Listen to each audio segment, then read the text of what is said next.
On regarde toujours les trois éléments clés, hein, donc les taux d'intérêt, les taux de croissance et les primes de risque. Il n'y a pas trop de changements dans ces taux-là, on ne va pas changer la stratégie. On a augmenté la position en Europe industrie. On n'a pas changé notre avis en ce qui concerne la technologie. Ça reste un élément clé pour notre stratégie future. Il faut quand même s'adapter à une période beaucoup plus volatile. On sait très bien que dans des périodes pareilles, si on fait des décisions, ce sont des décisions qui rapportent le plus dans le futur. Ces derniers mois, on avait une surpondération dans des banques, surtout des banques européennes. Ça va pas rester, hein, parce que quand même il y a déjà les marges qui diminuent dans les banques. La surpondération que j'avais, c'est déjà devenu une sous-pondération. La surpondération qu'on a pour le moment, c'est de l'industrie européenne, surtout pour autant que c'est basé à l'industrie de défense, mais aussi aux États-Unis. On reste très convaincu qu'à long terme, leur technologie est dominante. C'est ça qu'on aime bien avoir dans notre portefeuille.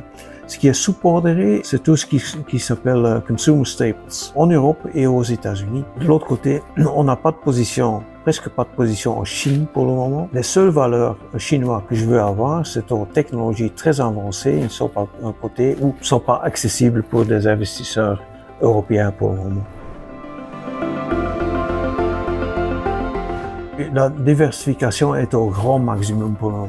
On a presque 200 actions en portefeuille. On ne va pas prendre le risque ni d'avoir une position concentrée pour éviter évidemment des pertes dans une action quelconque. Mais de l'autre côté, on ne veut pas rater les occasions, les opportunités pour le futur non plus. Et c'est pour ça qu'il vous faut une large diversification. Et surtout à ce moment-ci. Ceci dit, il y a un an par exemple, on avait une très grande concentration dans notre portefeuille parce qu'on était très convaincu, et pour une longue période c'était le cas, qu'il y avait le Magnificent Seven qui allait faire toute la performance, ce qu'ils ont fait, mais ça a changé. Et on a diversifié géographiquement, sectoriellement, aussi dans les valeurs individuelles.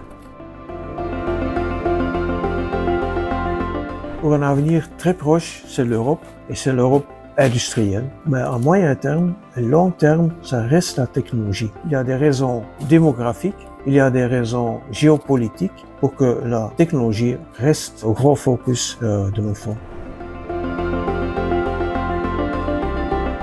Oui, évidemment, c'est pas une question très facile. Une raison très claire, c'est notre analyse est très profonde, très objective, très fondée dans des principes à long terme. Deuxième élément, c'est toujours dans des conditions très difficiles que notre stratégie peut s'imposer. Dans les années 2020, par exemple, la crise sanitaire, c'était une super performance qu'on a su obtenir dans notre portefeuille en suivant notre stratégie. Et troisièmement, je considère comme le risque le plus prononcé dans un portefeuille, c'est le risque de rater des opportunités. Ça, c'est le plus grand risque et je crois qu'on peut faire témoignage que dans nos portefeuilles, il y a toujours un effort considérable pour ne pas rater des opportunités du futur.